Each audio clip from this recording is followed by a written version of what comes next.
Le stylo oublié, c'était un jeudi, juste avant le cours de français. Yacine était comme d'habitude en retard. Il courait dans les couloirs de l'école Nota Bene Grammaire avec son sac à moitié ouvert, un air de panique dans les yeux. Arrivé devant la salle, il s'arrêta net. Salma était là, assise au premier rang, déjà prête. Elle leva les yeux vers lui, sourit et dit « Encore en retard, Yacine ?» Il haussa les épaules. « J'ai perdu mon stylo et je crois que j'ai oublié ma tête avec. » Tout le monde rit. Mais ce jour-là, le professeur Abdellah entra dans la salle avec une idée spéciale. Aujourd'hui, pas de manuel. Vous allez écrire un texte avec un seul stylo que vous devrez partager. Le silence. Puis Salma leva la main. Monsieur Yacine a oublié le sien, je peux commencer puis lui passer ? Yacine baissa les yeux. Quand il prit enfin le stylo, il écrivit pour la première fois avec envie. Il raconta son retard, sa honte, son admiration pour la patience des autres. C'était maladroit mais sincère. À la fin du cours, le professeur lut quelques textes. Celui de Yacine fit rire, puis émut toute la classe. Le professeur dit simplement « Un jour, on oublie un stylo. Un autre jour, on trouve une voie. » Depuis, Yacine n'oublie plus rien, surtout pas ce stylo. QCM, le stylo oublié. 1. Quel jour de la semaine se passe l'histoire? A. Lundi. B. Mardi. C. Jeudi. Réponse. Jeudi. 2. Quel est le prénom du garçon principal? A. Yacine. B. Ali. C. Rachid. Réponse. Yacine. 3. Pourquoi Yacine court dans les couloirs? A. Il a faim. B. Il est en retard. C. Il cherche son téléphone.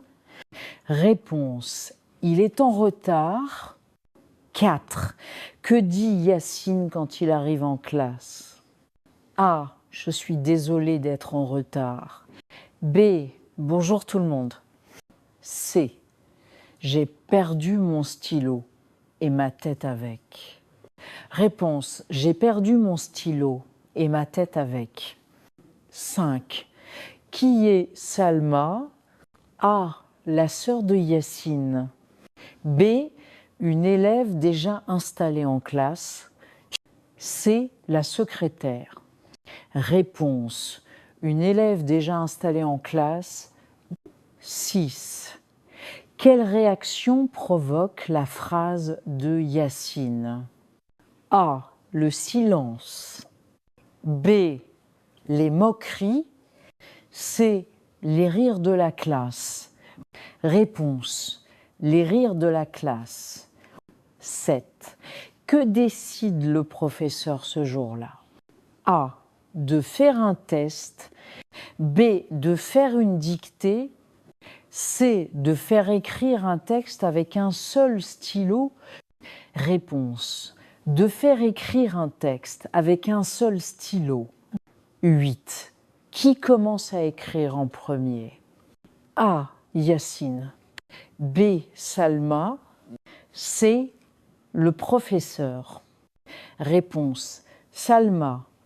9. Comment Yacine se sent au moment d'écrire? A. Fier. B. Honteux. C. En colère. Réponse. Honteux. 10. Quel est le sujet de son texte? A. Son plat préféré. B. Son retard et ses émotions. C. Une journée au marché. Réponse. Son retard et ses émotions. 11. Comment est le texte de Yacine? A. Long et parfait. B.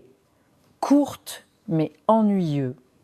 C, maladroit mais sincère. Réponse, maladroit mais sincère. 12. Quelle phrase dit le professeur à la fin? A, tu dois faire mieux. B, un jour on oublie un stylo, un autre jour on trouve une voie. C, rendez vos cahiers. Réponse, un jour on oublie un stylo, un autre jour on trouve une voie. 13. Qu'apprend Yacine grâce à cet exercice? A, à écrire sans faute. B, à aimer la grammaire. C, à s'exprimer sincèrement. Réponse, à s'exprimer sincèrement. 14. Quelle valeur est mise en avant dans cette histoire? A, la compétition. B, la générosité. C, l'humiliation. Réponse, la générosité. 15. Quelle morale peut-on tirer de cette histoire? A, mieux vaut ne jamais prêter ses affaires. B, le ridicule ne tue pas. C, un petit geste peut révéler un grand changement. Réponse, un petit geste peut révéler un grand changement.